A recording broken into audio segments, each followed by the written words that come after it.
Hi friends, ఈరోజు morning అయితే parcel అయితే వచ్చింది. Sony Ericsson W910i. ఈ ఫోన్ కూడా చాలా బాగా వచ్చిందండి, మీరు చూడొచ్చు. మనకి ఇది కస్టమైజ్డ్ కాదండి, బటన్స్ అవి కూడా ఒరిజినల్ వచ్చాయి.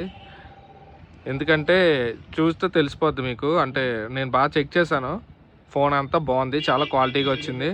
ఈ పై ఫ్రేమ్ అయితే చేంజ్ చేశారు, మిగతాదంతా ఒరిజినల్. ఇది బాడీ ఇంకా బటన్స్ మొత్తం అన్నీ కూడా ఒరిజినల్తోనే వచ్చింది. ఈ ఫోన్ మన సబ్స్క్రైబర్ ఆర్డర్ పెట్టుకునే టైంకి 4,500 పడ్డదండి. 4,500, 4,600 అలా పడ్డది. ఇంచుమించుగా 5,000 అలా పడింది. ప్రెజెంట్ అయితే ఈ మొబైల్ కాస్ట్ వచ్చేసి 6,500కి వెళ్ళిపోయిందండి ఫస్ట్ క్వాలిటీ. ఇది సెకండ్ క్వాలిటీ అండి. సెకండ్ క్వాలిటీ కూడా ఇప్పుడు మన 5,500కే వెళ్ళిపోయింది. ఫస్ట్ క్వాలిటీ అయితే 6,500కి 6,300కి అలా వెళ్ళిపోయింది. ఫోన్ కాస్ట్ అయితే పెరిగిపోయినాయి ఈ మధ్యలోనే, అంటే కొంచెం డిమాండ్ ఎక్కువైంది వీటికి కూడా. ఓకే ఫ్రెండ్స్, ఇలాంటి మొబైల్స్ మనకు కావాలంటే ఛానల్ లైక్ చేయండి, షేర్ చేయండి, సబ్స్క్రైబ్ చేసుకోవడం అస్సలు మర్చిపోవద్దు. Thank you friends.